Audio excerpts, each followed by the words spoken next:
Signal पता है ना? हाँ। देकर जल्दी वापस आना। जाओ।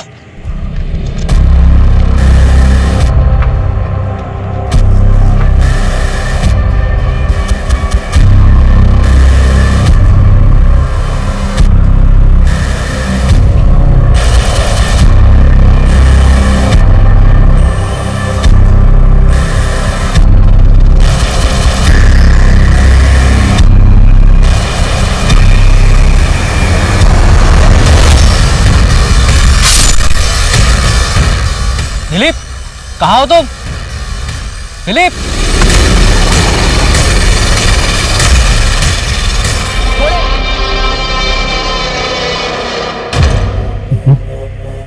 इतना टाइम क्यों लगा रहे ये लोग?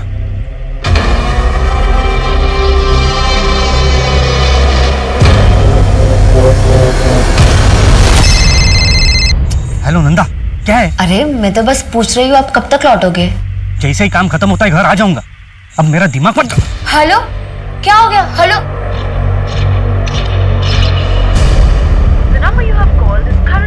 नेटवर्क ही नहीं है।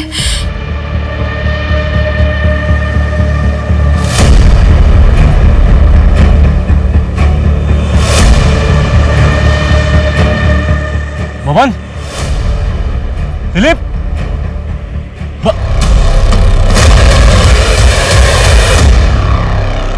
कहा जाता है कि विकृत मानसिकता विनाश का आगमन है। एक अपराधी जब किसी निर्दोष व्यक्ति की जान लेता है तो वो सिर्फ एक जिंदगी नहीं बल्कि उससे जुड़ी कई सारी जिंदगियों को तबाह कर देता है।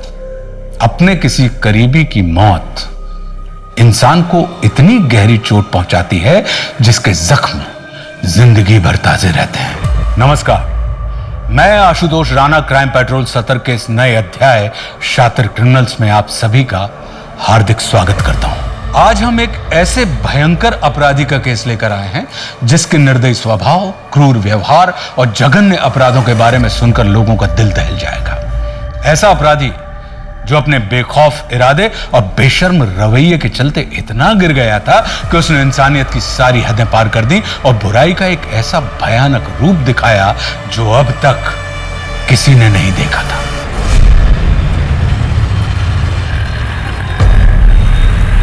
मनीष, तू गप्पा बस है।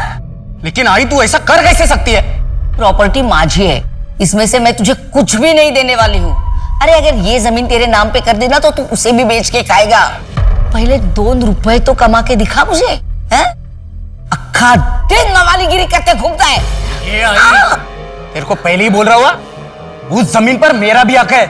चुपचाप उसे मेरे नाम पे कर दे वरना तू मुझे घर से बाहर निकालेगा। ये मेरा घर है और ये हरकत फिर से की ना, मैं तुझे घर से बाहर निकाल दूंगी।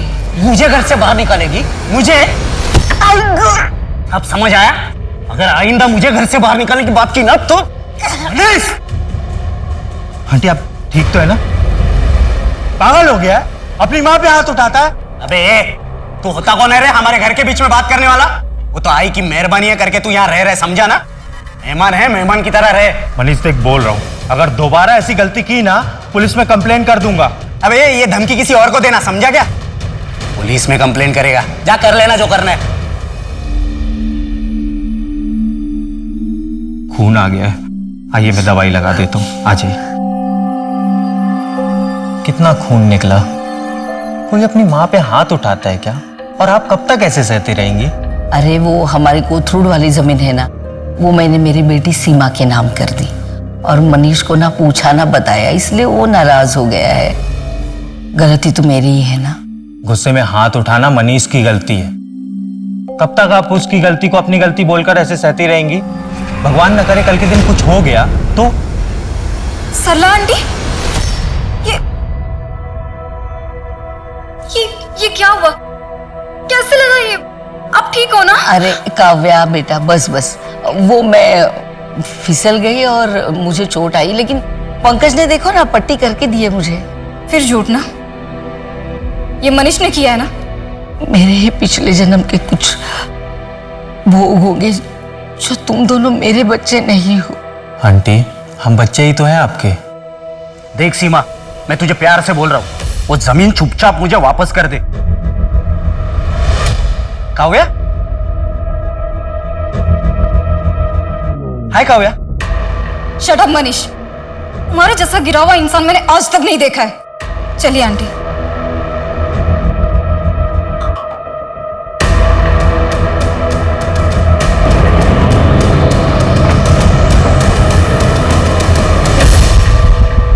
क्या हुआ भाई, गाड़ी क्यों रोकी?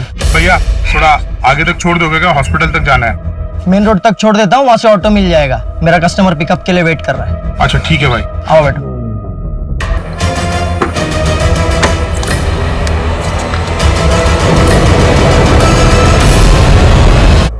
कार्टून में कच्ची दारू मतलब कुछ तो इलीगल काम हो रहा था यहाँ पे। सर बब्बन की लाश हमें इस पेड़ के पीछे मिली थी और दिलीप की लाश वो पत्थर के पीछे। इधर आइए सर।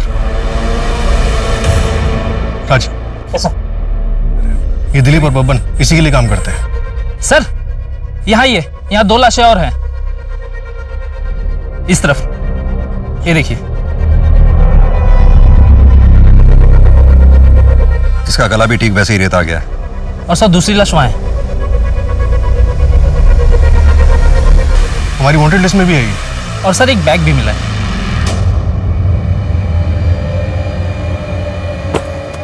लेकिन सर इसमें सिर्फ कागज के टुकड़े हैं, ये देखिए।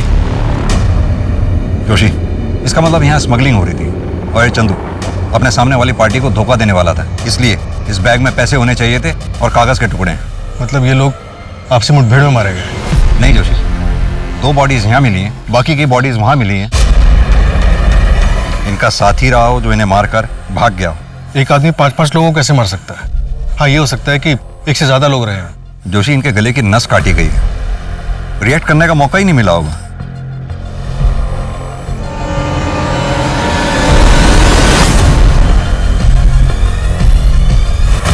फॉरेंसिक टीम को बुलाओ, इसे एनालिसिस के लिए भेजो। जोशी, तुम्हें कुछ गंध सी नहीं आ रही, जैसे कोई खुशबू इत्र वगैरह की हो? आतर हल्की हल्की आ तो रही है। सर यहाँ पीछे वाले रास्ते पे भी एक लाश मिली है। सर कंट्रोल रूम से इंफॉर्मेशन मिली है, राजेंद्र नगर के बैक रोड पर एक कैब खड़ी है, उसमें खून के धब्बे हैं। चलो।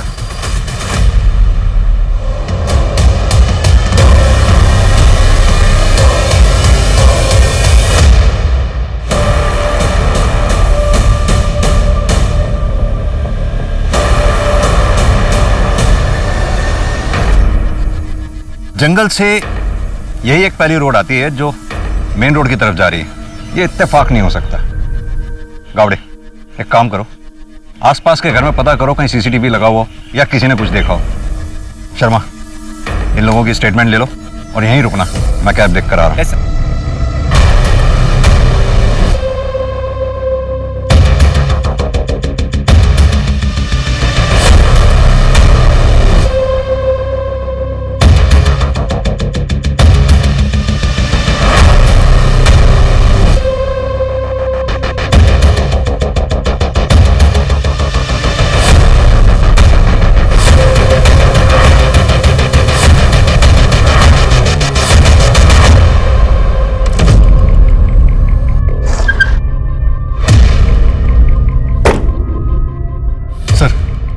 गाड़ी में खून के धब्बे लेकिन कोई लाश नहीं है। और सर ये सिम कार्ड और किसी योगेश मिश्रा का ड्राइविंग लाइसेंस मिला है, शायद ये कैब का ड्राइवर होगा। इस आदमी की लाश तो हमें बैक रोड पे मिली।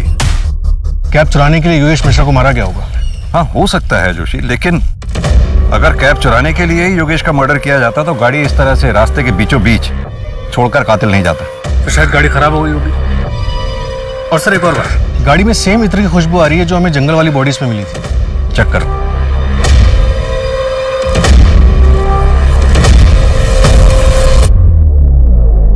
सर गाड़ी में डीजल खत्म है। इसका मतलब कातिल गाड़ी से उतरकर पैदल गया होगा।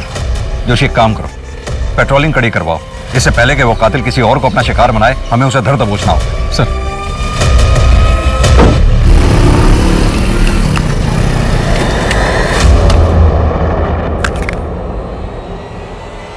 भाई साहब, अरे भाई साहब क्या हुआ? अबे अबे पागल हुआ क्या?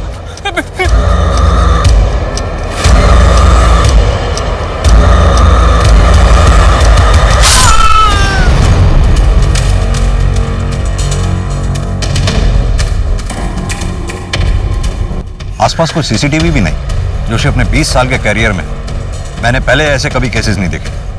समझ में नहीं आ रहा है कि ये किलर एक है या कोई पूरा गैंग।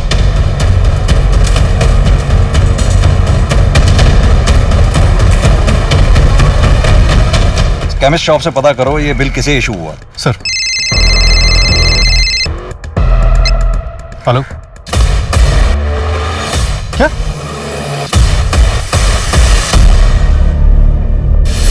क्या ये?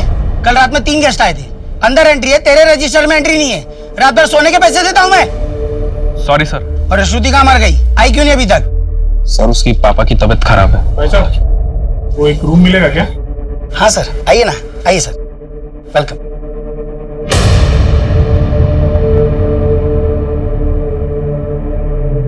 नाम क्या है sir? Lucky Tiwari. Sir Aadhaar card please.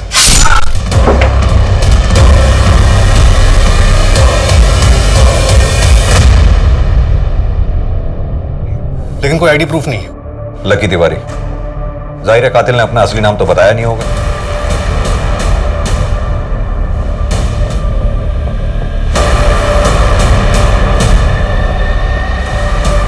Sir कोई सीसीटीवी नहीं है। कुछ समझ नहीं आ रहा सर। एक दिन में 9 मर्डर करके ये किलर आखिर प्रूफ क्या करना चाहता है? वही तो जानना है। न जाने कैसे मीडिया वालों को भनक लग गई और वो जंगल वाले क्राइम स्पॉट पे पहुंच गए सर। सर आप टेंशन ना लें सर, इस केस को मैं खुद मॉनिटर कर रहा हूं। जी जल्दी कंट्रोल करेंगे सर। जी सर, मैं आपको अपडेट करता रहूंगा। ओके सर, जय हिंद।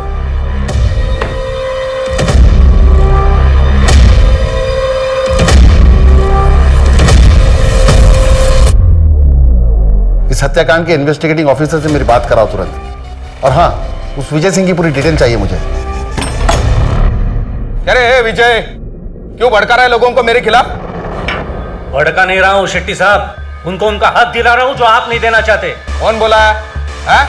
1 महीने का पगार एक्स्ट्रा दे रहा हूँ, समझा ना? और तू ज्यादा लीडर मत बन। लीडर बनने का कोई शौक नहीं है मुझे। 3 महीने का पगार दे दीजिए वरना क्या? वरना क्या? जानता है मैं कौन हूँ? हाथ मत लगाइए शेट्टी साहब, वरना अंजाम अच्छा नहीं होगा। अंजाम तो बेटा मैं अब तुझे दिखाता हूँ क्या होता है। क्या? कच्ची दारू? नहीं सर, वो मैं पहले करता था, अभी वो बंद कर दिया। अभी सिर्फ देसी दारू, वो भी लीगल है सर। ये कच्ची दारू का धंधा विजय करता होगा सर, मेरे पीठ पीछे। विजय के साथ झगड़ा हुआ था तुम्हारा? हाँ सर, वो विजय मेरे वर्कर्स को मेरे खिलाफ भड़का रहा था, लेकिन उसके इस काले धंधे के बारे में मेरे को कुछ नहीं पता। ये हाथ पे निशान कैसा है? ये सर वो राखी बंधाई थी, टूट गई। क्यों सर?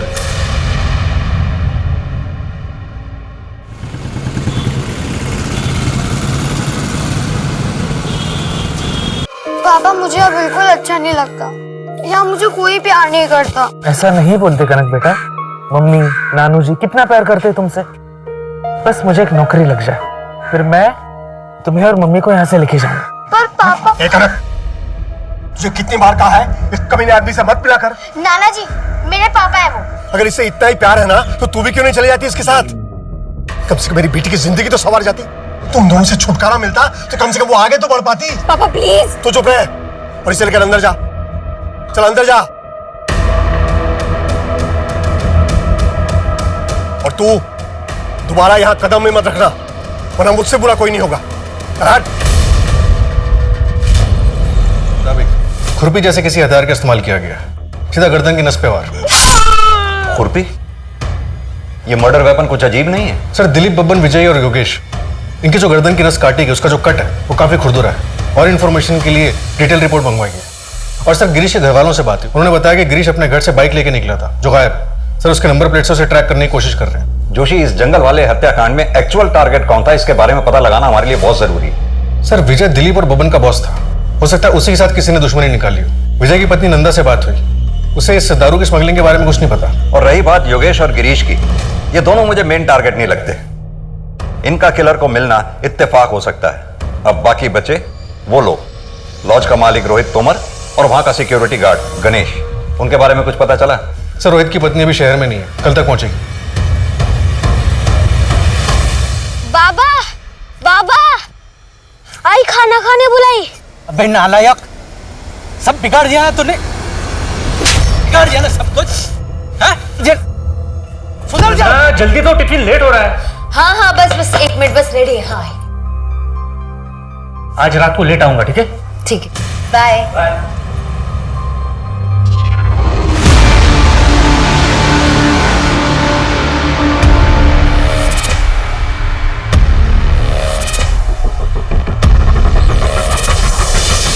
विजय, तुम्हारा नहीं हमें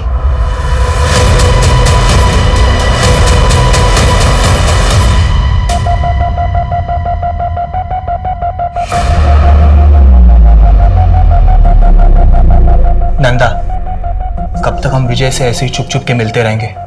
तुम चलो, हम कहीं भाग चलते हैं। तुम पागल हो गए हो क्या? मैं ऐसा भाग नहीं सकती। जैसा चल रहा है ना वैसे चलने दो। इसका मतलब विजय जब तक तुम्हारी जिंदगी में, तुम शादी नहीं करोगी।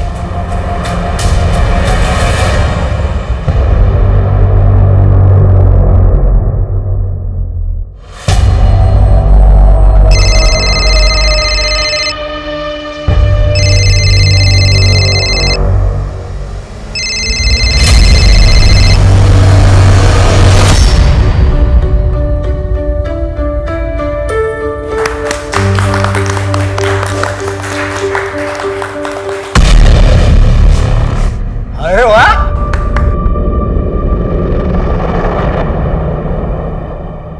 तो बड़ी खूबसूरत लग रही हो। और ये मनीष, बे पता है जा रहा हूं, लेकिन तू शादी भले ही इससे कर रही है, तो अगर तो नहीं मनाऊंगा ना।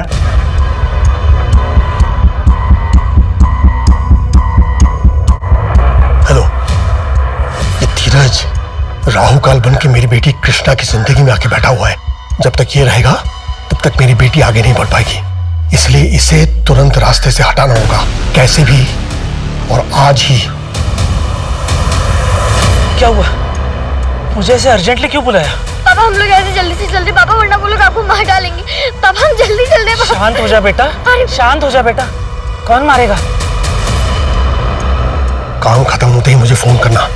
लेकिन बेटा तेरी मम्मी तो वहीं पर है ना। पापा नाना जी मम्मी को कुछ भी नहीं करेंगे, हम लोग चलते हैं, बाद में आके मम्मा को ले जाएंगे। अच्छा,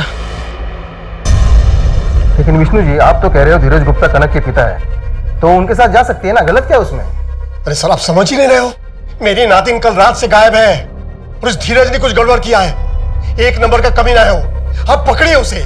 सर मैं अपने मतलब धीरज के घर भी जाकर आई, पर वहां पे ताला लगा हुआ है। मुझे बहुत चिंता हो रही है सर, अब प्लीज उन दोनों को ढूंढ लीजिए, कहीं वो किसी मुसीबत में ना हो सर। प्लीज सर, प्लीज उन्हें ढूंढ लीजिए। सर, वो मेडिकल शॉप जिसकी रिसीट मिली थी वो पिछले कुछ दिनों से बंद है, उसका ओनर गायब है, हम उसे ट्रैक कर रहे हैं। और शेट्टी, उसके बारे में कुछ मिला? सर, उसका सीडीआर और कॉल लोकेशन सब क्लीन है। विजय के मर्डर वाले दिन वो अपने घर पे ही था। जोशी, अगर शेट्टी को ये काम करना ही होता तो अपने हाथ गंदे क्यों करेगा? हो सकता है इस काम के लिए उसने सुपारी दी हो। अपना खबरी नेटवर्क एक्टिवेट करो। Okay sir. सर, एक अजीब बात पता चली। एक ऑटो वाले ने हमें बताया कि उसने क्राइम सीन के पास एक औरत को ड्रॉप किया था और विजय की बीवी नंदा का कॉल लोकेशन सुबह 5:30 बजे क्राइम सीन के पास था, और नंदा के सीडीआर में गैंगस्टर राकेश मोरे का नंबर भी मिला है। तो नंदा को थाने बुलवाओ।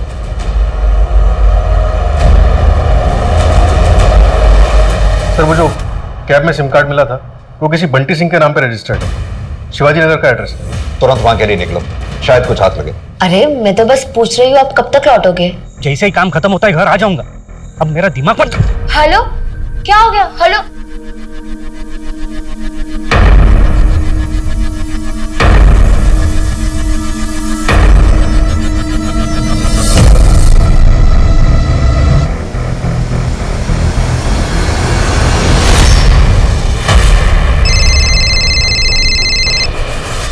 हेलो कौन? हेलो नंदा, मैं बोल रहा हूँ। राकेश, तुम कहाँ हो?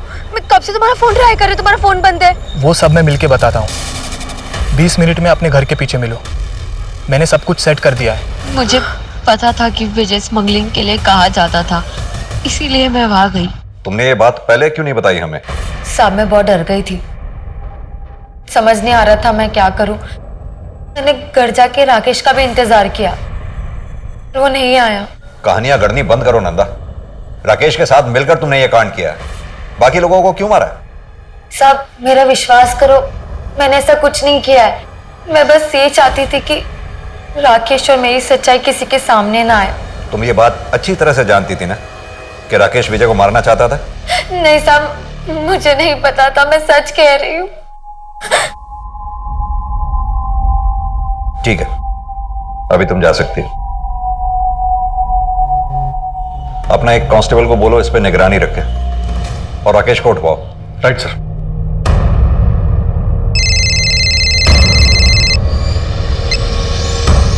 जय हिंद सर। केस का क्या स्टेटस है सिंह? सर ये विजय कच्ची दारू स्मगल करता था, हम स्मगलिंग का एंगल भी इन्वेस्टिगेट। नहीं, मुझे नहीं लगता कि विजय की वजह से इतने मर्डर हुए होंगे। तुम बाकी विक्टिम्स पे ध्यान दो। हाँ सर, बाकी एंगल भी स्टडी कर रहे हैं हम सर। और वो स्मगलिंग वाले एंगल में ज्यादा घुसने की जरूरत नहीं है, वहां कुछ नहीं मिलेगा तुम्हें। Okay sir. जय हिंद सर।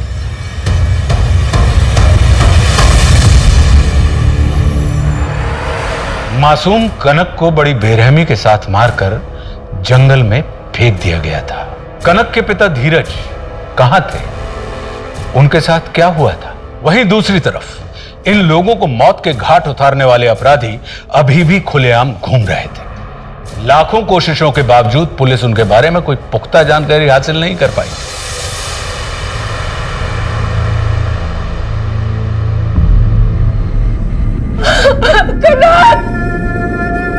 बच्ची उठो ना मेरी बेटी, क्या हो गया तुझे?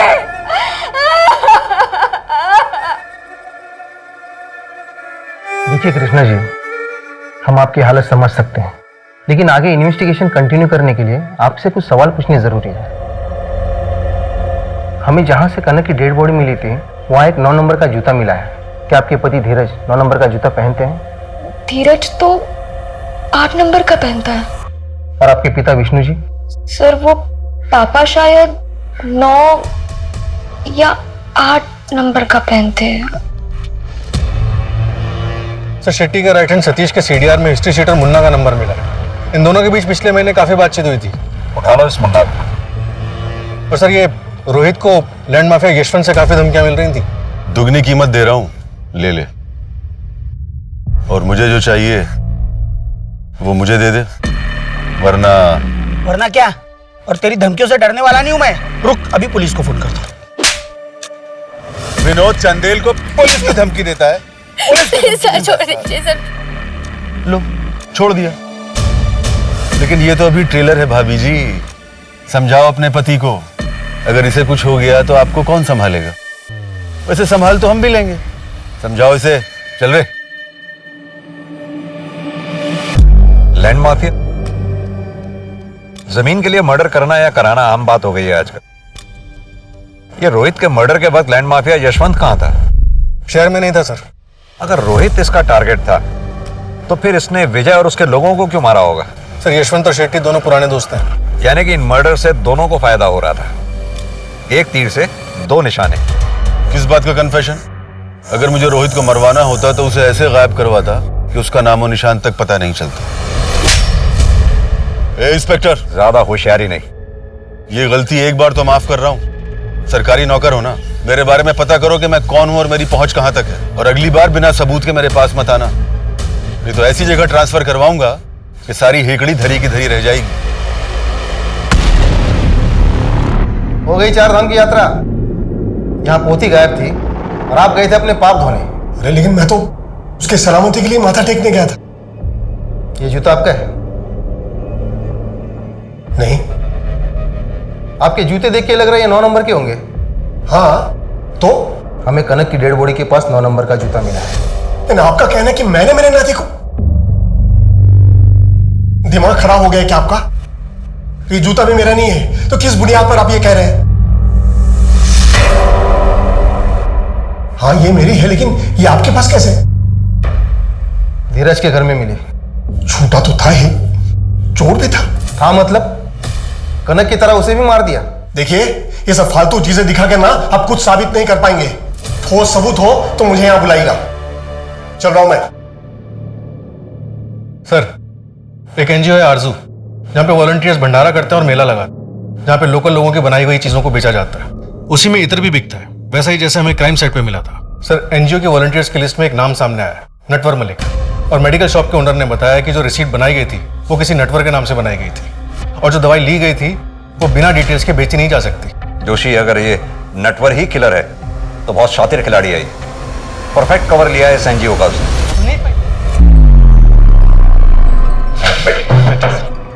नटवर यही एनजीओ होम में रहता था, लेकिन 4 महीने पहले वो किसी को बिना कुछ बताए यहां से चला गया। उसका कुछ सामान पड़ा है, मैं आपको दिखाता हूं।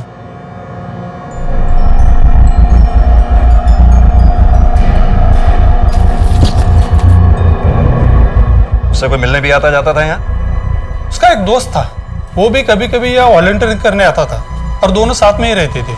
उसके दोस्त की या उसकी कोई फोटोग्राफ या डिटेल होगी आपके पास?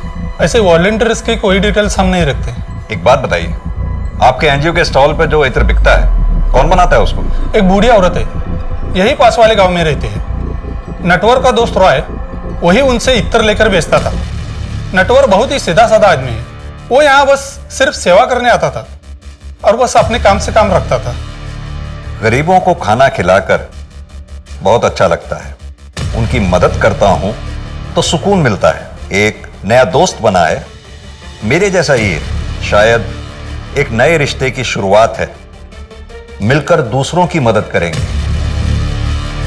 लोअर मिडिल क्लास का लड़का लगता है जिसके जनरल इश्यूज हैं, सोसाइटी की मदद करना, कम्युनिटी को खाना खिलाना। ऐसा लड़का किसी के मर्डर क्यों करेगा? सर, लेकिन इसकी डायरी हैंडराइटिंग एक्सपर्ट से एनालाइज कराने के बाद ये समझ में आता है कि इस आदमी का हाथ कांपता है। ठीक वैसे ही जैसे कुछ मर्डर विक्टिम्स के घाव क्लीन थे और बाकी लोगों के घाव एक सिरे से खुरदरे थे। सर, हो सकता है कि ये दो अलग अलग लोग। चंदू, चंदू। सर, डायरी के एंट्रीज में जगह जगह पे ये नाम यूज हुए हैं, बंटी, नटवर, लक्की, और भी नाम है, Ricky, Roy, mister A. Joshi, अभी जो नाम तुमने लिए उन नामों पर जरा गौर करो। Natwar, Bunty, lucky, Roy, mister A, ये जितने भी नाम हैं सभी फेमस फिल्म्स के फेमस किरदारों के जो कॉनमैन थे, यानी कि ठग। हम अभी तक सुरागों में ही उलझे रहे। वो गाड़ी से मिलने वाला SIM card, ID proof, medical receipt, हमें उनसे कुछ भी हासिल होने वाला नहीं था क्योंकि ये हमारे साथ खेल खेल रहा था। सर, हमारे पास इन झूठे नामों के अलावा फिलहाल कुछ भी नहीं। एक बेनाम और बेशक्ल आदमी को ढूंढना बहुत मुश्किल है। हेलो। अरे सर, आप जितना टाइम मुझे देते हैं ना उतना टाइम अपनी बीवी को देंगे ना तो आपकी पूजा करने लगेगी वो। कौन बोल रहा है? नटवर, लकी, रिकी, या मेरा असली नाम जानना चाहते हैं? कौन हो तुम? कहाँ हो इस वक्त? सर, मैं जा रहा हूँ आपका शहर छोड़ के, भूल जाइए मुझे। किसके कहने पे तुमने ये सब मर्डर्स किए?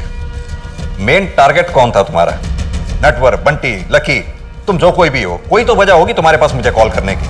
अरे वजह आप हो सर, वैसे आप गलत जगह ढूंढ रहे हैं। मर्डर की वजह घर के बगल में है। हेलो, घर के बगल में मतलब? सर, मैं नंबर ट्रैकिंग पे डालता हूँ और जितने भी सस्पेक्ट्स हैं सबके नेबरहुड में देखता हूँ। कुछ नहीं हासिल होने वाला उससे, ये सिर्फ हमें गुमराह कर रहा है, खेल रहा है हमारे साथ। जोशी, इन नामों का सहारा लेकर अभी तक जितने भी क्राइम हुए उन सबकी डिटेल्स चाहिए मुझे।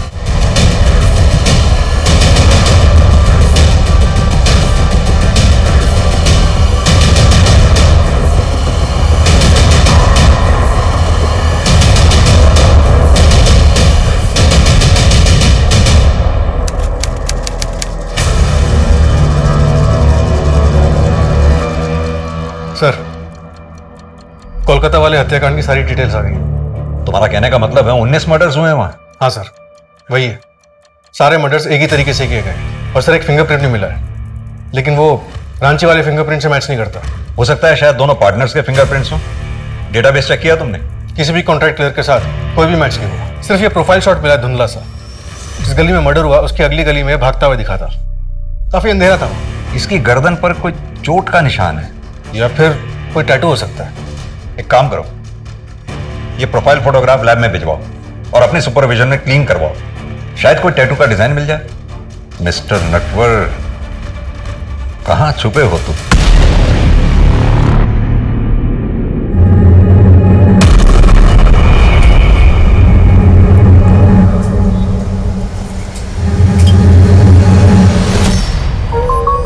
कॉफी आ गई है। आ रही हूँ। पंकज, कल चले अंगूठी देखने के लिए? ठीक है, चलते हैं। पंकज, अगर तुम अपने पास्ट को अभी तक नहीं भूले हो तो कोई बात नहीं, हम थोड़ा और टाइम ले सकते हैं। ऐसा नहीं है तन्वी, बस काव्या की याद आ गई थी। वो मेरा अतीत थी, अब तो मेरी आज हो।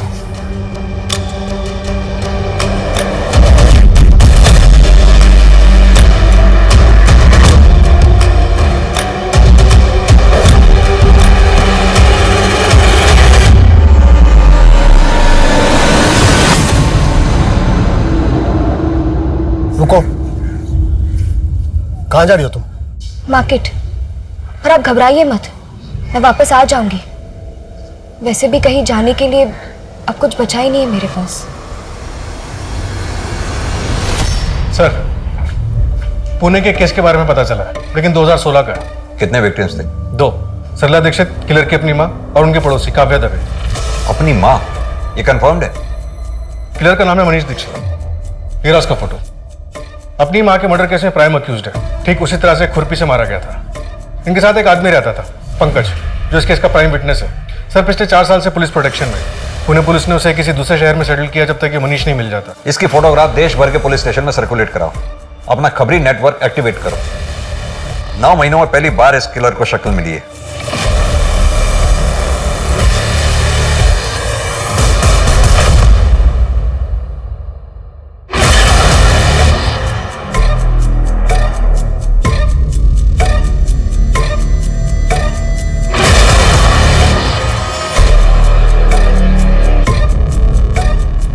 सर, मनीष को भोपाल में देखा गया। वहां के एक चाय वाले ने भोपाल पुलिस को इन्फॉर्म किया। तुरंत एक टीम रेडी करो, भोपाल पुलिस को बैकअप रिक्वेस्ट के लिए बोलो। ये मनीष का, रोहित या विजय, इनमें से किसी से कनेक्शन मिला कुछ? नहीं सर, कोई कनेक्शन नहीं मिला। मुझे कुछ तो मिसिंग लग रहा है।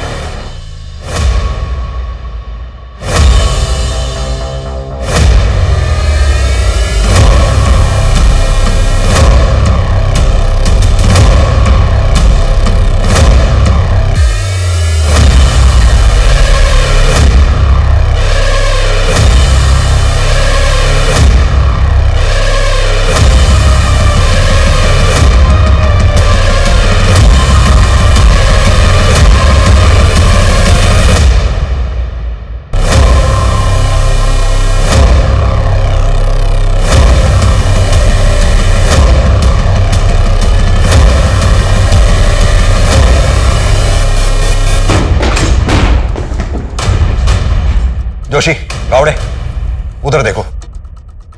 तुम मेरे पीछे आओ। तन्वी, ठीक तो हो तुम? देखो जरा, कहां है जोशी?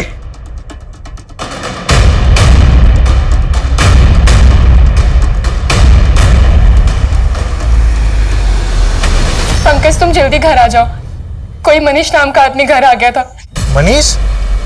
तन्वी सुनो, तुम घबराओ मत, मैं अभी आ रहा हूं। सर, हमने भोपाल के सभी एग्जिट पॉइंट्स पे नाकाबंदी कर रखी थी सर, बट अनफॉर्चुनेटली मनीष हमारे हाथ से निकल गया। शायद शहर छोड़कर बाहर जा चुका है। But sir, I promise, next time उसे अपने हाथ से नहीं निकलने देंगे। जय हिंद सर। सर, मनीष के बैग से उसके फिंगरप्रिंट्स मिले, लेकिन वो रांची और कोलकाता के फिंगरप्रिंट से मैच नहीं होते हैं। मुझे इस केस से जुड़ी सारी फाइल्स चाहिए। कुछ तो है जो हम मिस कर रहे हैं।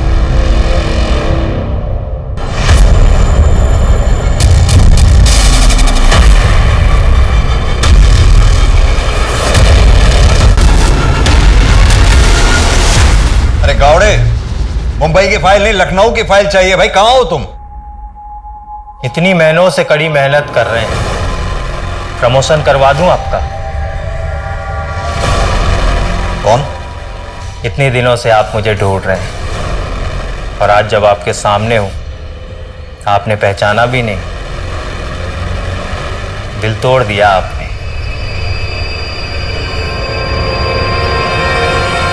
की डायरी हैंडराइटिंग एक्सपर्ट से एनालाइज कराने के बाद यह समझ में आता है कि इस आदमी का हाथ कांपता है।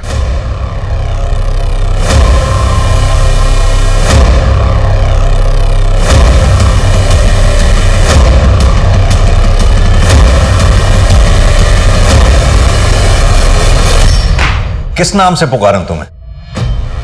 आपके साथ अपना सा लगता है, भले ही दूर का हो, पर रिश्ता लंबा सा लगता है। कार्तिक, कार्तिक शुक्ला कह के बुलाइए, जो नाम मेरी माँ ने मुझे दिया था। मनीष तुम्हारा पार्टनर है? मेरा पार्टनर तो कोई और है। मनीष तो मुझसे बदला लेने आया था। बदला? अपनी माँ का बदला लेने? काफी स्मार्ट हैं आप, इसीलिए तो आप मुझे पसंद हैं। एक झटके में किसी की जान लेने में जो नशा है, जो सुकून है, खैर वो आप नहीं समझोगे। बकवास बंद कर और सीधी तरह से ये बता कि तेरा साथी कौन है और कहां है। फिलहाल तो तन्वी के घर के पीछे जो गली है, मकान नंबर 4, वहां पे मिलेगा वो। क्या नाम है उसका? कौन है वो?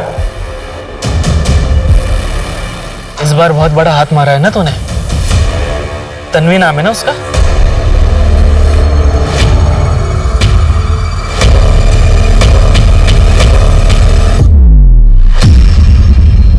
तो बोर नहीं हुआ इन सब चीजों से? ये सारा खेल पुराना सा लगता है।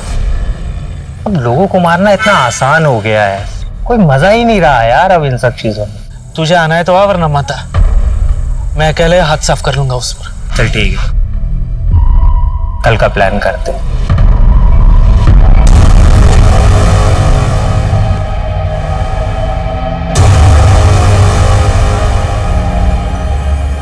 क्यों? इतने लोगों की जान लेने की वजह क्या थी तेरे पास? अगर वजह होगी तो सजा कम मिलेगी क्या? मेरे लिए तो एक नशा है। वैसे आप मुझे कभी पकड़ नहीं पाते, वो तो मुझसे आपकी तरफ देख ही नहीं गई और मैं बोर हो चुका था,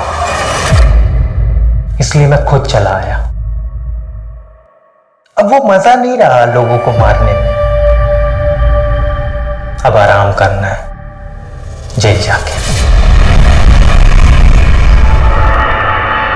पंकज राणा उर्फ कार्तिक शुक्ला और धीरज गुप्ता अपराध जगत के ऐसे शातिर, बेरहम और कुख्यात दरिंदे थे जिन्हें अपने किए पर रत्ती भर भी पछतावा नहीं था, जिन्हें अपने स्वार्थ के आगे कुछ भी गवारा नहीं था। लेकिन उनके इतने भयंकर अपराधों के बावजूद इस केस का सबसे चौंका देने वाला वाकया तब हुआ जब सालों तक जुर्म करने के बाद पंकज राणा ने एक दिन अचानक पुलिस थाने आकर अपने आप को पुलिस के हवाले कर दिया। वो भी सिर्फ इसलिए क्योंकि अब खून खराबे से उसका मन भर चुका था। लोगों को मारने में अब उसे वो मजा नहीं मिल रहा था। वो इन सब चीजों से थक चुका था और जिंदगी में अब कुछ नया करना चाहता था। ये वाकया अपने आप में रोंगटे खड़े कर देने वाला है और हमें यह सोचने पर मजबूर कर देता है कि इस दुनिया में ऐसे भी लोग हैं जिनके लिए लोगों की जिंदगियों से खेलना सिर्फ एक खेल है जो उन्हें रोमांचित करता है। भावनाओं में बहकर एक अजनबी पर भरोसा करना बिल्कुल भी उचित नहीं हो सकता।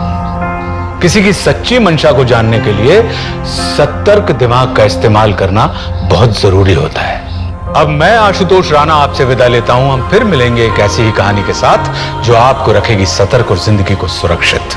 तब तक अपना और अपने परिवार का ख्याल रखिए और देखते रहिए क्राइम पेट्रोल सतर्क। जय हिंद।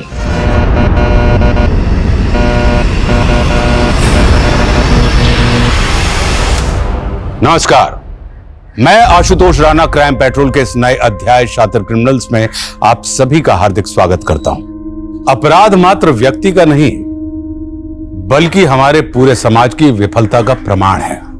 स्त्री के अपने गुण होते हैं और पुरुष के अपने गुण होते हैं, लेकिन जब से समाज ने औरतों को पुरुषों से कम आंका है तब से लेके आज तक औरतें अपने बराबरी के हक के लिए संघर्षरत हैं। औरतों के साथ हो रहे अत्याचार कहीं ना कहीं पुरुष की मानसिकता का घोतक है कि वो औरत के साथ कुछ भी कर सकता है और औरत उसका कुछ भी नहीं बिगाड़ सकती। आखिर कौन था वो अपराधी जो भरी दोपहर अपने अपराध के लिए उपयुक्त जगह का चुनाव करता है और फिर बेखौफ होकर एक महिला को उस जगह ले जाकर अपनी हवस का शिकार बनाता है? कहां से आता है ऐसा दुस्साहस? कहीं ऐसा तो नहीं कि ऐसे दरिंदों के सर से कानून का खौफ खत्म हो गया है? या औरतों पर होती दरिंदगी की खबरों को सुनते सुनते इन अपराधियों ने ऐसे कुकर्मों को अपना हक समझ लिया है।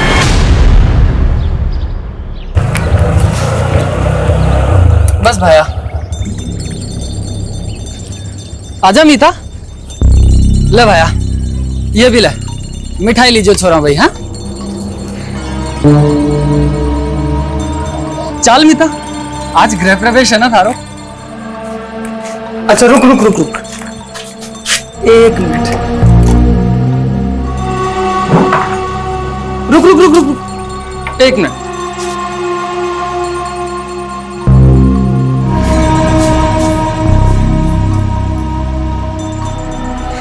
चल आजा।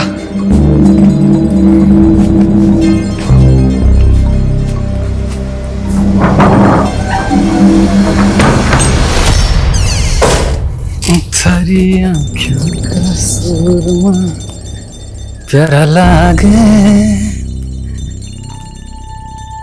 रे चोखा लागे। अरे क्या कर रहे हो? रुको रुको, मने दो। मैं अरे तू आराम कर, मैं कर लूंगा। ठीक काम करोगे और मैं आराम ना। लाओ मने दो और वो डब्बो लेकर आओ। अच्छा ठीक है।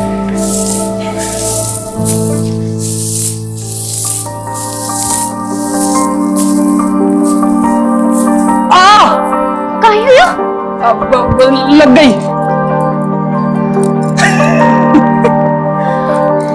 क्या कर रहे हो? कोई आ जाएगा। शर्मा रही हो, मेरे से शर्मा रही है। देख, आज से हम दोनों एक दूसरे की परछाई हैं, एक दूसरे के सच्चे साथी, दुख में भी और सुख में भी, है ना?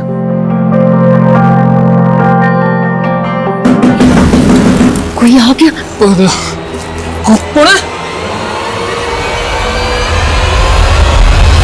हमारे को मालूम है आप लोग नाराज हो हमारे से, पर इसमें हमारी कोई गलती नहीं है। मैंने तो बस प्रीति की मदद की, सरपंच जी के छोरे अंकुर के साथ भागने में। वे दोनों ब्याह करना चाहते थे एक दूसरे से। झूठ मत बोल सुबोध, तू मेरी छोरी को बेला फुसला के ले गया था और जब उसे तेरी नियत का पता चला ना तो वापस आ गई। नहीं नहीं, ये सही नहीं है। आप चाहो तो प्रीति को बुला के पूछ लो।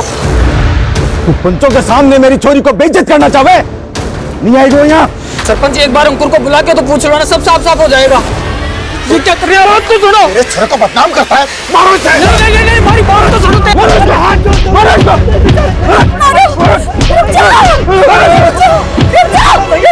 मत मारो, मैं जाके हाथ जोड़ू तू। मत मारो, मत मारो, मत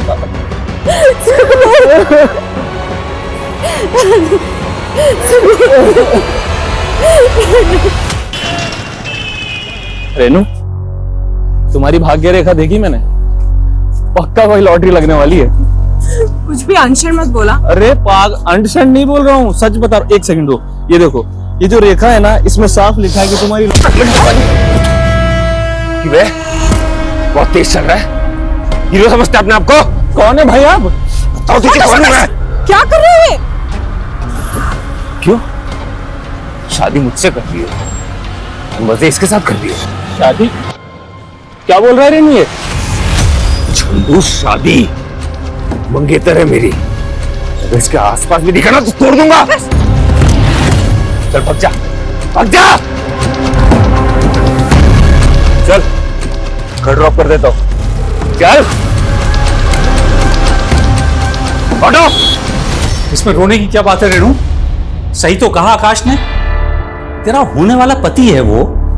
अगर तुझे इस तरह से सड़क पर किसी के साथ हंसते बोलते देखेगा तो गुस्सा तो आएगा उसे। पापा आप उसकी साइड ले रहे? मैं किसी की साइड नहीं ले रहा हूं, मैं हकीकत की बात कर रहा हूं। और अब तू ऐसे छोटी छोटी बातों पे आंसू बहाना बंद कर। तू तो शादी करके चली जाएगी, तेरे बाद मुझे रागनी के लिए भी तो लड़का देखना है। पापा लेकिन उसने तेरे दुखड़े सुनने का वक्त नहीं है मेरे पास। अब जैसा आकाश कहे वैसा ही कर तू, मेरे पर शिकायत नहीं आनी चाहिए। हाँ, और सुन, अभी फोन कर आकाश को और माफी मांग अभी।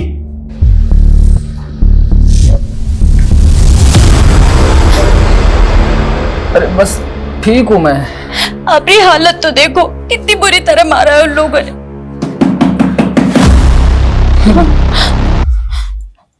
नहीं, मत जाऊं।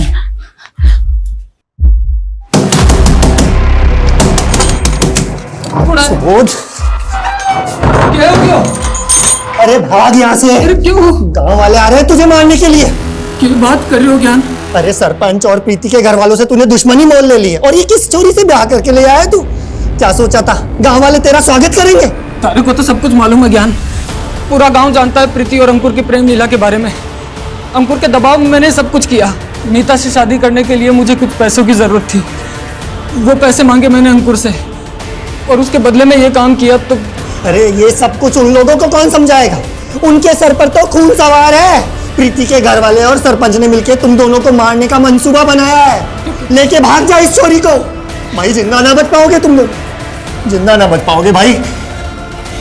नहीं मित्र, तू फिक्र मत कर, कुछ नहीं होने दूंगा थारे को। पापा बात तो सुनिए मेरी, कुछ तो खा लीजिए आप। नहीं, मैं नहीं खाऊंगा। पहले तो आकाश को फोन करके माफी मांग। ठीक है पापा, मैं आकाश से माफी मांगने को तैयार हूँ। क्यों दीदी, आप क्यों आकाश से माफी मांगोगी? माफी तो उसे आपसे मांगनी चाहिए। शादी से पहले ही पापा वो दीदी पर इतने हुक्म चला रहा है, तानी शादी के बाद तो क्या करेगा? मैं तो आपसे कह रही हूँ, आप ये रिश्ता तोड़ दो। क्या अनशन पक रही है? रिश्ता ना हुआ पेड़ पे लगा हुआ फल हो गया। जब जी चाह तोड़ दिया। अरे ऐसे रिश्ते बार बार नहीं मिलते। इंजीनियर है आकाश, लाख रुपए की उसकी तनख्वाह है। होगी, लेकिन पापा जिस घर में दीदी खुश ही नहीं रहेंगी वहां उस पैसे का क्या काम? चुप कर तू अभी छोटी है, तुझे समझ नहीं है। मैं जो कुछ भी कर रहा हूं उसके भले के लिए कर रहा हूं, और तू उल्टा सीधा मत डाल इसके दिमाग में। लेकिन पापा, दीदी आप परेशान मत हो, मैं हूं ना, मैं कुछ करती हूँ।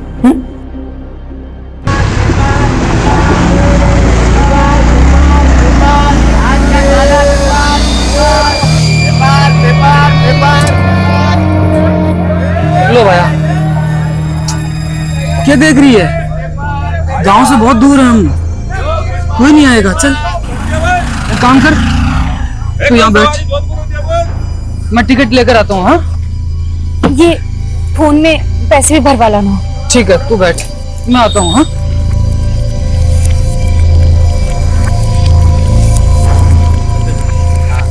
छोड़ूंगा नहीं। क्या नहीं छोड़ेगा? हलवा समझा है क्या? आपकी वाला तो हाथ लगा के दिखा तो मेरे को सारा मेरे को धक्का दे रहा। मेरा मोबाइल चुराता है, मेरा मोबाइल चुराता है, मेरा मोबाइल चुराता है।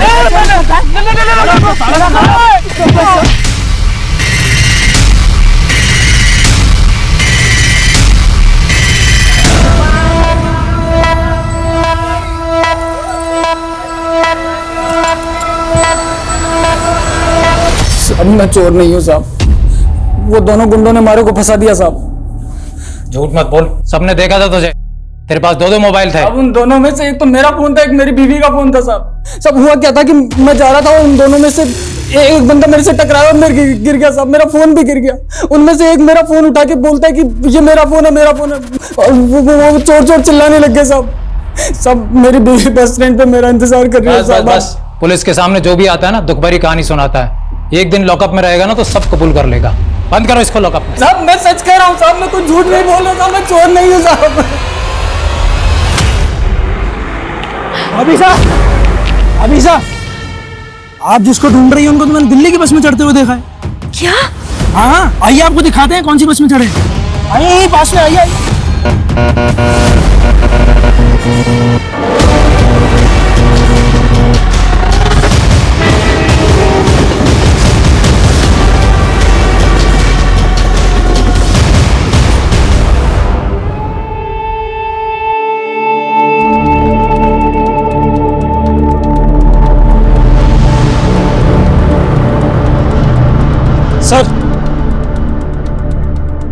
सर ये खून से सना हुआ चाकू मिला है, शायद यही मर्डर वेपन है। विक्टिम का चेहरा बुरी तरह से बिगाड़ा गया है, शायद इसलिए ताकि शिनाख्त ना हो सके।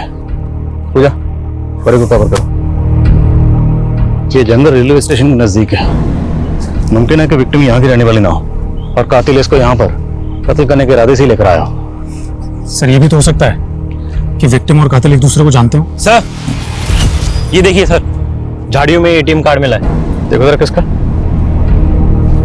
सर एलएनसी बैंक का है। लेकिन इस पे कार्ड होल्डर का नाम नहीं लिखा हुआ। इस बैंक के नजदीकी ब्रांच से कांटेक्ट करो और कार्ड की डिटेल्स लिख लो। सर ये देखिए।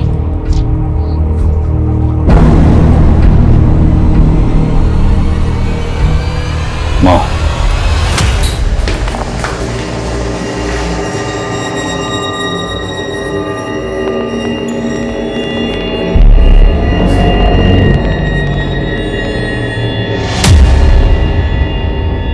अच्छी लग रही हो। सॉरी हाँ, ये कुछ ज्यादा ही हो गया, मुझे पता है। लेकिन तुम भी मुझसे बहुत बहस करती हो। काम करो, तुम मुझे सॉरी बोल दो, ठीक है? सब कुछ यहीं पे खत्म करते हैं। आकाश, सॉरी। इट्स ओके, आगे से ना। लेकिन मैं तुमसे शादी नहीं कर सकती। मैं किसी और से प्यार करती हूँ। आकाश, यहाँ पे तमाशा मत करो। तमाशा तुमने देखा है। मैं तुम्हें अपनी बीवी मान चुका हूं, इतनी आसानी से नहीं जाने दूंगा। किसकी वजह से मुझे छोड़ रही हो? उस चंदू की वजह से। काट के लाके रख दूंगा मैं। आकाश, जबरदस्ती तुम मुझे हासिल नहीं कर सकते।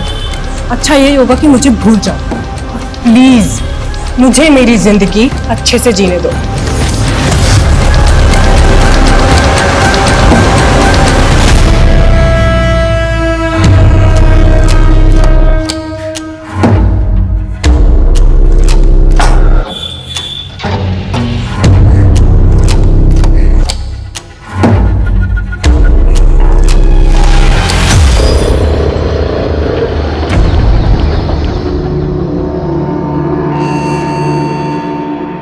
अब आप पूछे इनसे, इनको कितनी बार मैंने कहा कि चोर मैं नहीं, वो लोग हैं, मगर सर इसके पास 2 फोन थे तो कंफ्यूजन हुई।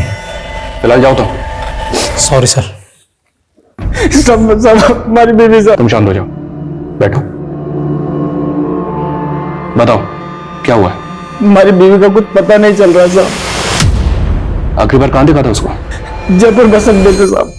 और सर इन्हें ठगने वाले लोगों के बारे में भी हम पता लगा रहे हैं और काम करने के तरीके से लग रहा है जैसे कोई पेशेवर मुजरिम थे। सब हमारी बीवी का पता लगा लो साहब। सुबह तुम फिक्र मत करो, हम तुम्हारी बीवी को जल्द से जल्द ढूंढने की कोशिश करेंगे। ठीक है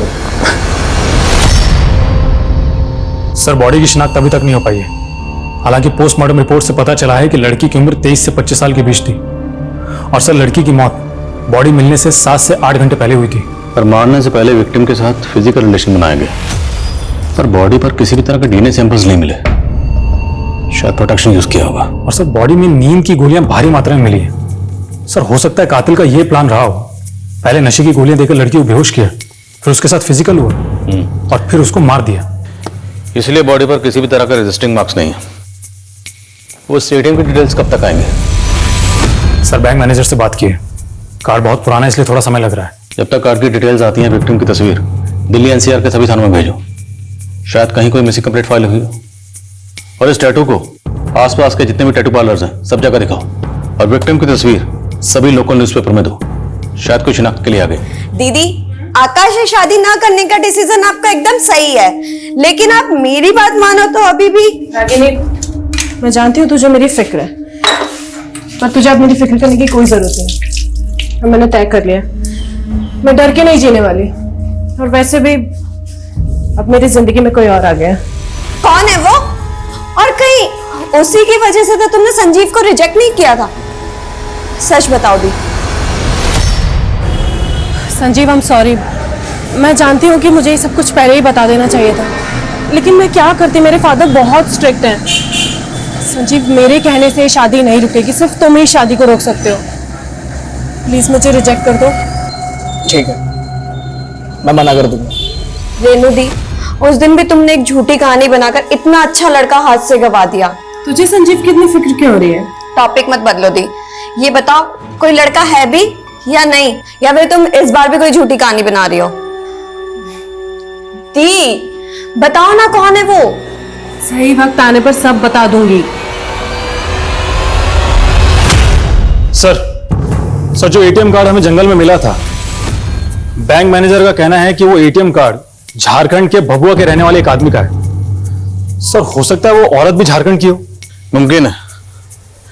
तो एक काम करो, तुम झारखंड के लिए निकलो, मैं झारखंड पुलिस को इन्फॉर्म करता हूं।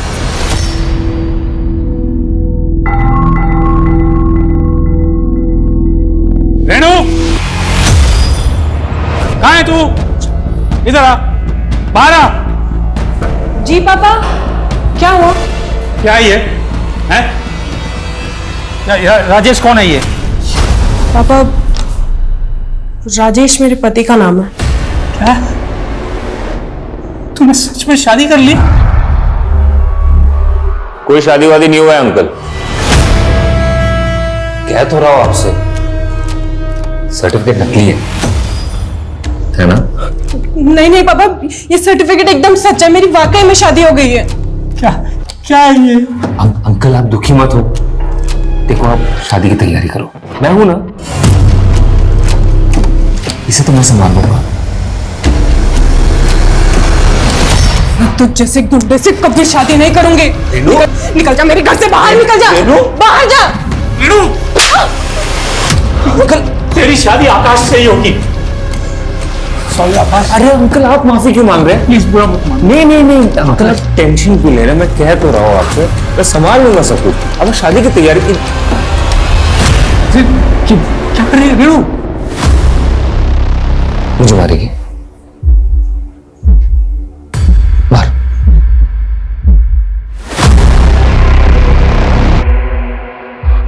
मार। आगे मत बढ़ना कोई भी। पापा हटिए आप यहाँ से, हटिए, मेरे पास मत आना। ठीक है। मुझे मेरी मरी हुई माँ की कसम है, अगर मेरे कोई पास आए तो मैं अपनी नस काट लूंगी। नहीं नहीं रेणु, क्या कर रही है? रेणु कहाँ जा रही है? पापा आप मुझे कभी समझ ही नहीं पाए।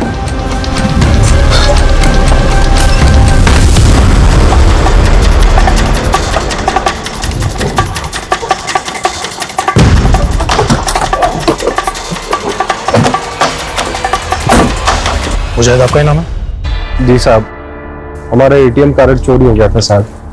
हम पंजाब में जेसीबी चलाने का काम करते हैं। अभी 2 हफ्ता पहले जब हम दिल्ली बस अड्डे पे बस का इंतजार कर रहे थे, तभी अचानक एक आदमी आधम था।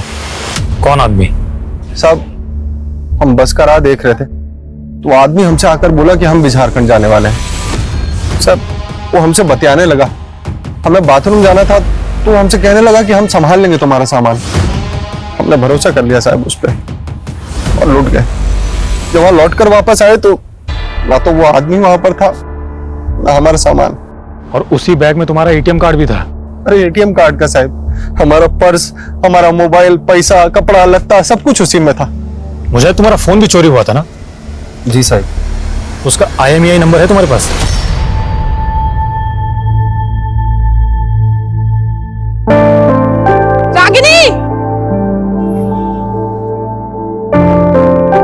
रागिनी रुक पा रही हूँ। रागिनी, रागिनी, अच्छा वो तुम मिल गई। रागिनी मैं कल दिल्ली जा रही हूँ, मुझसे बात मत करो तुम। Ragini I am so sorry, पर तू ही बताना मैं क्या करती। वो उस आकाश से शादी करके अपनी जिंदगी तो नहीं बर्बाद करती ना? पर मेरी कर दी ना। मतलब तुम तो चली गई, पर तुम्हारे किए की सजा मुझे भुगतनी पड़ेगी। रागिनी एक मिनट, साफ साफ बता हुआ क्या है? आकाश बेटा, हाँ बाबा, मुझे माफ कर दे, मैं अपना वादा पूरा नहीं कर पाया। देखिए जैसे हाथों की सारी उंगलियां एक जैसे नहीं होती, वैसे ही सारी औलादें एक जैसे नहीं होती। आप अपना वादा पूरा कर सकते हो अभी भी। मैं रागिनी से शादी कर लूंगा, अगर आपकी इजाजत हो तो। बिल्कुल, बहुत अच्छी बात कही तो। रागिनी तू करेगी ना आकाश से शादी? तू आकाश से शादी करेगी? ये सब तुम्हारी वजह से हो रहा है। रागिनी, रागिनी मेरी बात तो सुन।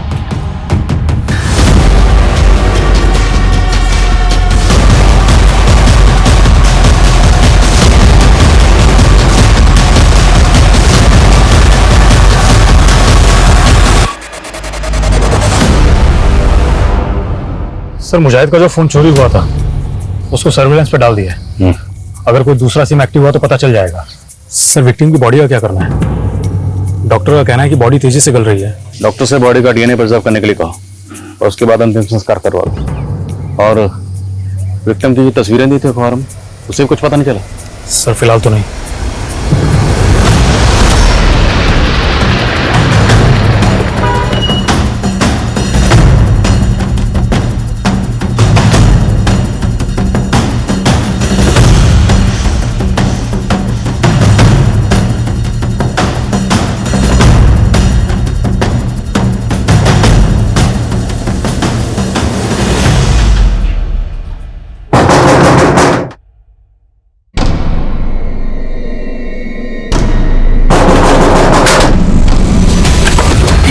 फालतू के चक्कर में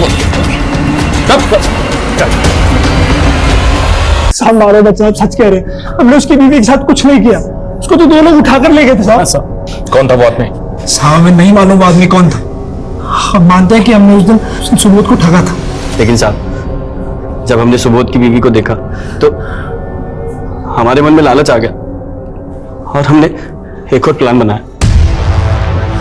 अभी साहब आप जिसको ढूंढ रही हैं उनको तो मैंने दिल्ली की बस में चढ़ते हुए देखा है। क्या कह रहे हैं आप? अरे हाँ वही ना, हल्की पीली शर्ट वाला आदमी ना, वो तो भाभी साहब 12:20 की बस से दिल्ली चला गया। अरे मैंने ही तो टिकट काटा था उसका। ये हाँ सुबोध नाम था ना उनका। हाँ पर ये मारे को अकेला छोड़कर कैसे जा सकते हैं? भाई साहब मारे को अभी दिल्ली जाना है। भाभी साहब आज तो कोई बस है नहीं, कल जरूर मिल जाएगी दिल्ली की बस आपको, कल चले जाना। पर मैंने तो अभी जाना है। आप फिक्र मत करो, आपको दिल्ली जाना है, शाम को यहाँ से टैक्सी जाएगी, वो मेरा दोस्त ही है, छुड़वा देते हैं आपको। वो बोली थी, आसानी से मेरी बातों में भी आ गई। नहीं अच्छा दोस्त है मेरा। छोड़ो, मैंने कुछ नहीं किया। अरे छोड़ो। वो आदमी कौन था हमें नहीं मालूम। मैंने उसकी गाड़ी का नंबर का फोटो लेने की भी कोशिश करी, लेकिन नंबर साफ नहीं था साहब। साहब मानते हैं कि हमने उस लड़की को बेचने का प्लान बनाया था, लेकिन वो आदमी उसको किडनैप करके ले गया और कहाँ लेके गए साहब हमें नहीं पता साहब। नहीं मालूम साहब, हम सच बोलते हैं साहब। लेकिन हमें पता है कि तुम दोनों के मुंह से सच कैसे उगलवाना। मीता को अगवा किसने और क्यों किया था ये अब तक पता नहीं चला था। अनुज के मुताबिक मीता को अगवा करने वाला शख्स नकाबपोश था, लेकिन क्या अनुज जैसे शातिर अपराधी की बात पर यकीन किया जा सकता है? दूसरी ओर रेनू और रागिनी, इन दोनों बहनों की कहानी से भी पर्दा उठना अभी बाकी है। या चांदनी थैंक यू सो मच, तुम नहीं होती ना अगर तो ये जॉब मुझे कभी नहीं मिल पाती। कितनी बार थैंक्स बोलेगी, दोस्त भी बोलती है और थैंक्स भी बोलती है। चल मेरा घर आ गया, कल मिलते हैं। Okay bye bye bye.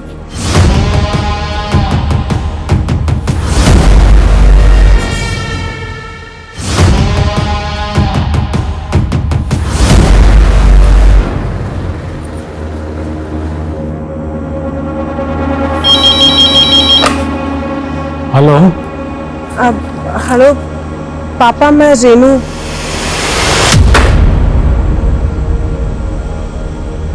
लेकिन साहब हमारी बीवी को कोई किडनैप क्यों करेगा साहब? सुबोध हम भी पहले ऐसे ही सोच रहे थे और इसलिए उन दोनों के साथ हमने सख्ती भी की, पर वो दोनों अपनी अपनी बात पे अड़े हुए हैं कि उन दोनों ने मीता के साथ कुछ भी नहीं किया। तुम हमें यह सोचकर बताओ, क्या मीता की किसी के साथ कोई दुश्मनी थी, आस पड़ोस में या कहीं और? मीता की तो नहीं साहब, लेकिन हमारी दुश्मनी है सब हमारा गांव में।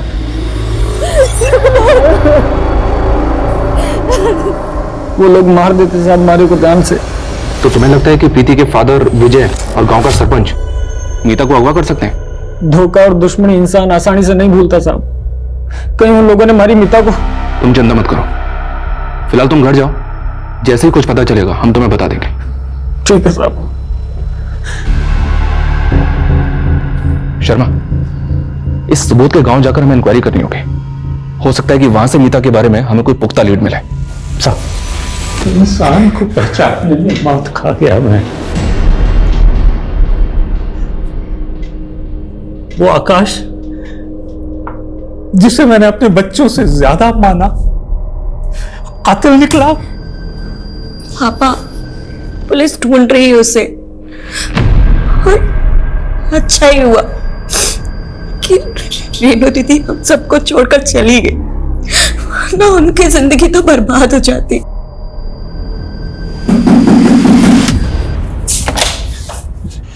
मुझे बचा लो, दरवाजा बंद करो, पुलिस मुझे ढूंढ रही है। रागिनी दरवाजा बंद करो। निकलो यहाँ से। रागिनी मैं कह तो रहा हूँ, पुलिस मुझे ढूंढ रही है। आकाश निकलो यहाँ से। क्या बकवास कर रही हो?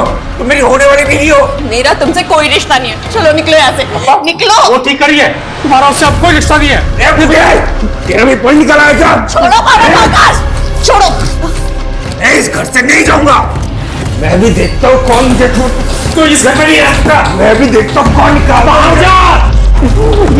यहाँ मत नहीं रह सकता।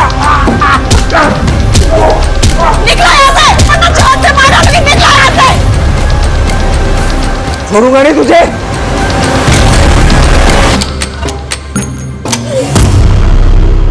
साहब, हमारी दुश्मनी तो सुबोध से थी।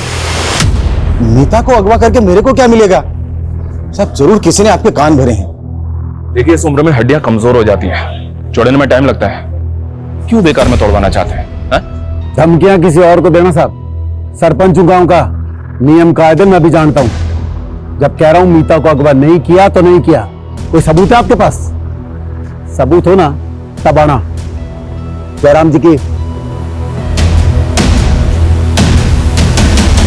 सर मुजाहिद का जो फोन चोरी हुआ था वो जयपुर में एक्टिव हुआ एक नए नंबर के साथ। किसका नंबर है?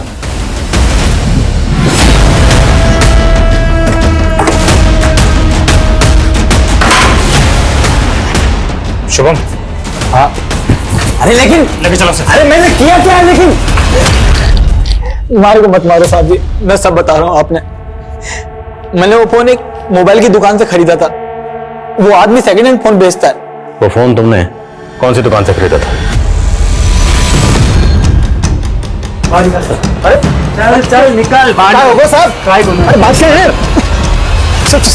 मैं बताता हूँ। साहब मैं मानता हूँ कि मैंने चोरी का फोन बेचा है साहब, लेकिन ये कत्ल वतल से मेरा कोई लेना देना नहीं है साहब। किसको बेचा? अरे साहब दिन में 10 लोग आते हैं, 10 फोन बेचा। 10 लोगों के चेहरे याद कर और बता किस किस को बेचा था। तेरी दुकान में सीसीटीवी तो है ना? हाँ पर वो खराब है साहब। अब अगर तुझे खुद की जान बचानी है तो जिसको फोन बेचा था उसके नाम और चेहरे याद कर। नहीं साहब, मैं चेहरे याद करता हूँ। और वो आप लोग क्या बनवाते हैं? स्केच प्रशांत, जो भी स्केचेस बनवाए उन्हें मुजाहिद से वेरीफाई करो। जी सर मेरे ख्याल से लड़की की पहचान करवाने की हमें फिर से कोशिश करनी चाहिए। सर एक बार फिर से अखबार में फोटो दे दो। तो इस बार विक्टिम और उसके हाथ में जो टैटू है उसकी तस्वीर दिल्ली के अलावा देश के बाकी अखबारों में छुपो, शासनाक तौर पर। सर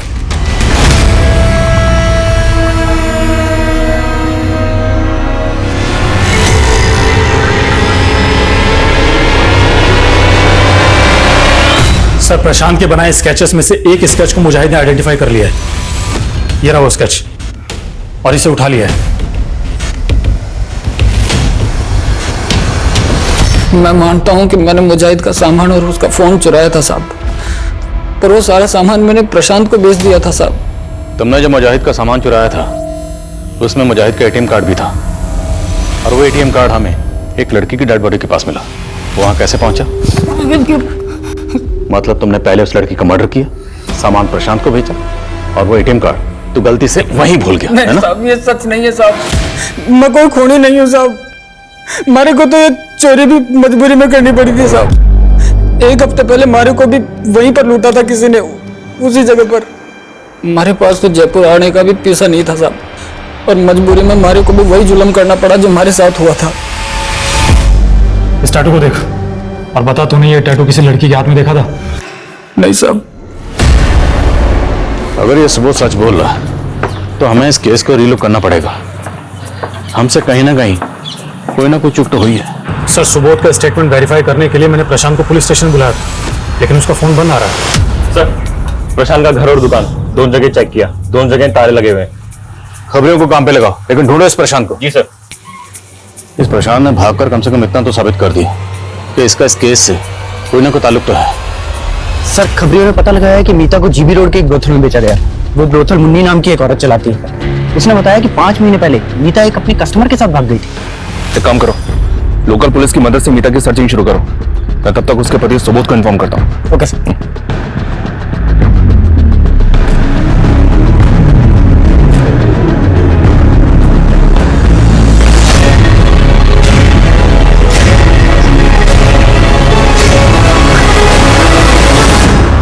मेरी बेटी रागनी है, उसके हाथ में ऐसा टैटू बना था।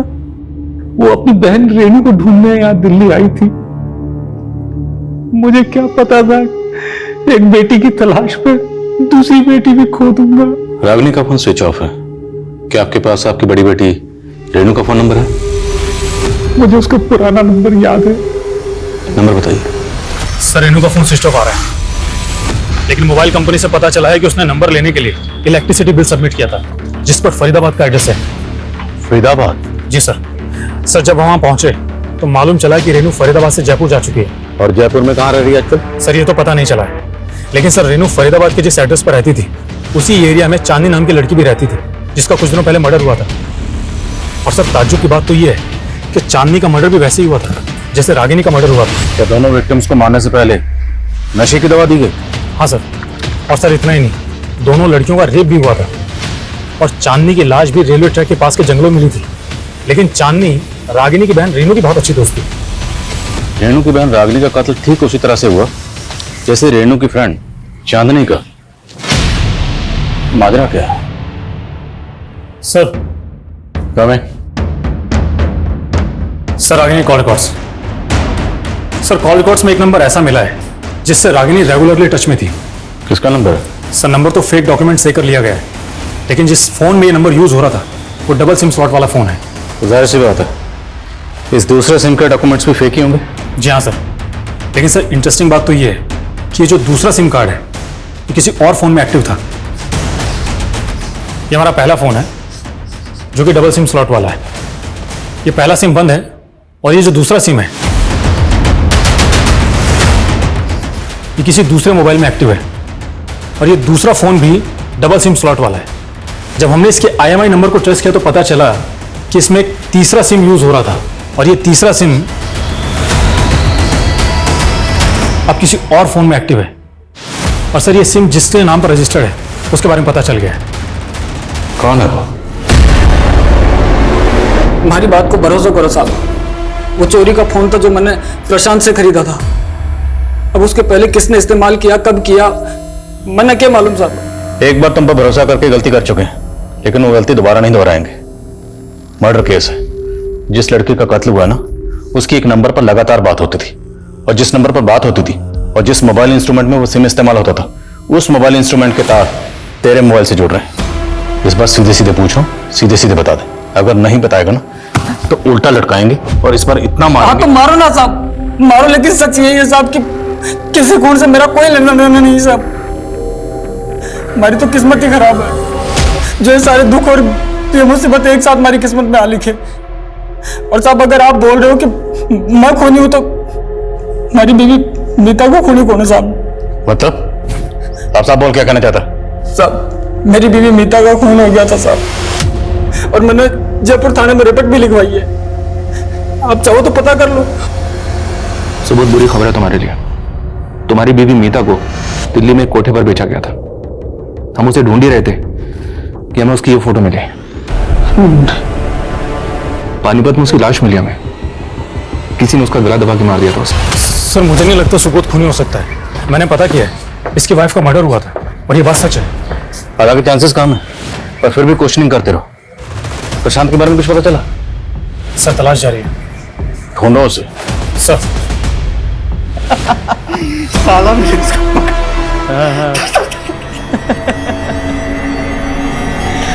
साले वर्दी देख पक गया होगा। साला पैंट क्या बात है। हेलो, हाँ मैं हॉस्पिटल में हूँ।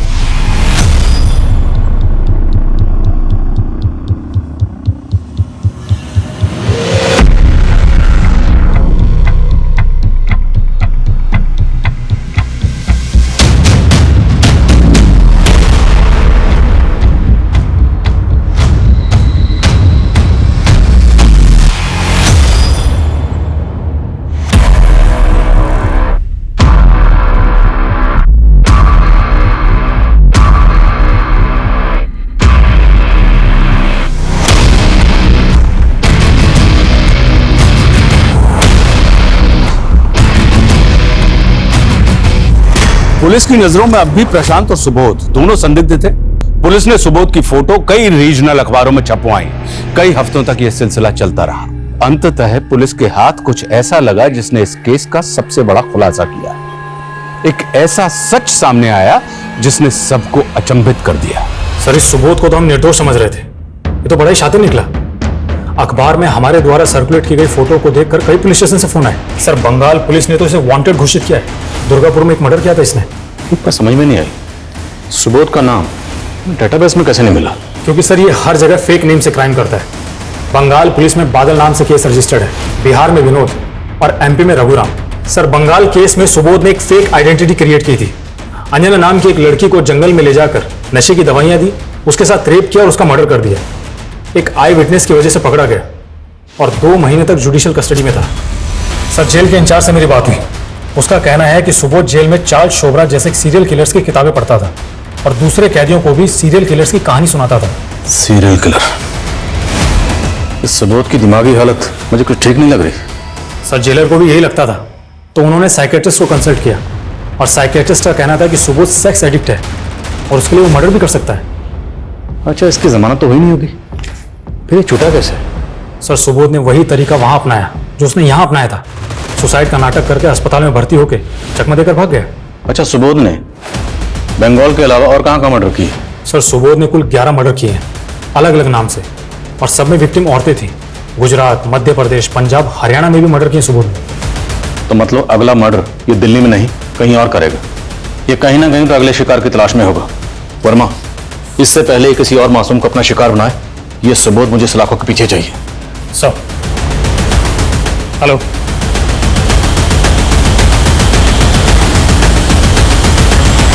सर वो रूम नंबर 11 में पक्का वही है सर? पक्का? Yes sir.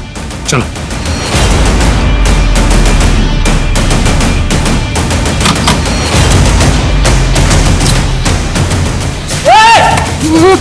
सुबोध, बहुत घुमा लिया तूने हमें, अब पुलिस स्टेशन चलने का समय आ गया। लेके चलो इसे। खुद दौड़ाया ना आप लोगों को,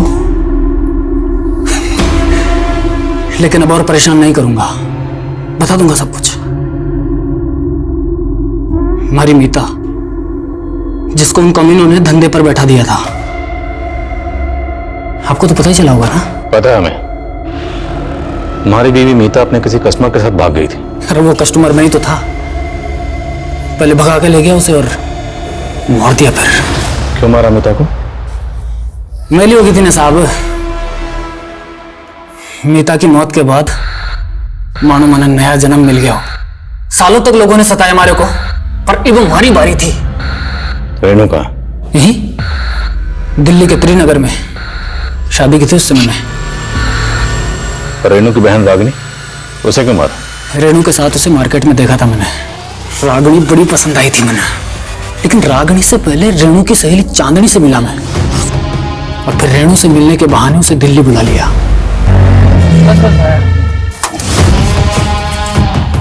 यहाँ पर किस लिए?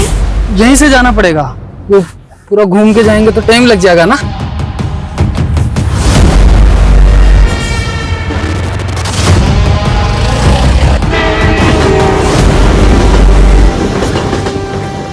अरे थक गई?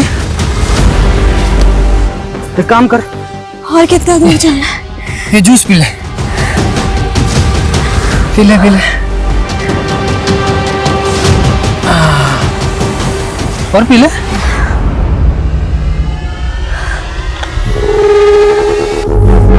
चलो।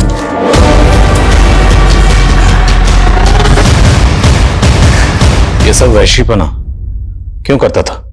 हमारे को भी शोभराज भैया की तरह अलग अलग लड़कियों को चखने का चस्का लगा था। तूने सभी विक्टिम्स को किसी रेलवे स्टेशन के पास वाले जंगल में ले जाकर मारा, और वहां ले जाकर मारने से पहले तूने नशे की दवाई देता था। कहां से सीखा ये सब? अभ्यास किया था साहब, खूब पढ़ता था मैं जेल में, और इतना ही नहीं, प्रोटेक्शन यूज करता था हर बार, ताकि आप लोगों को कोई सबूत ना मिले। सोचा था कि शोभराज भाई का रिकॉर्ड तोड़ दूंगा।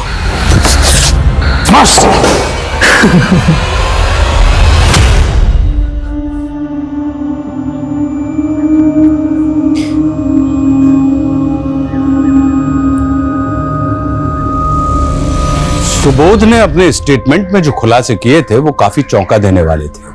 सुबोध एक कुख्यात अपराधी के किस्सों और कारनामों से काफी प्रभावित था। उस अपराधी को वो अपना आदर्श, अपना रोल मॉडल मानने लगा था, और उसके जैसा बनने की सनक में वो ठीक उसी अंदाज में अपराध किया करता था। सुनने में कितना विचित्र लगता है ना, लेकिन अफसोस कि ये आज के युग की सच्चाई है। जिस तरह मनोरंजन के नाम पर खबरों को सनसनीखेज बनाकर हमारे सामने पेश किया जाता है, यह भी इसकी एक वजह है। न्यूज चैनल और अखबार में हमें अक्सर कुख्यात अपराधियों का महिमा मंडन सुनने को मिलता है, पढ़ने को मिलता है। एक भगोड़े व्यापारी से लेकर एक फ्रॉड बाबा की आलीशान जिंदगी को हमारे सामने एक रोमांचक कहानी की तरह पेश किया जाता है और युवा अक्सर ऐसे बैड बॉयज की कहानी से आकर्षित होते हैं और उनके जैसा बनने की चाह पालने लगते हैं। वो ये सच नजरअंदाज कर देते हैं कि इन सभी शातिर अपराधियों की जिंदगी सिर्फ एक छलावा मात्र है और कुछ नहीं। यह अत्यंत आवश्यक है कि आज का युवा अपने आदर्श सोच समझकर चुने। अब मैं आशुतोष राणा विदा लेता हूं आपसे। हम फिर से मिलेंगे एक ऐसी ही कहानी के साथ जो आपको रखेगी सतर्क और जिंदगी को सुरक्षित। तब तक अपना और अपने परिवार का ख्याल रखिए और देखते रहिए क्राइम पेट्रोल सतर्क। जय हिंद। इस तरह के और भी एपिसोड देखने के लिए हमारे चैनल को सब्सक्राइब करें और बेल आइकन दबाना ना भूलें।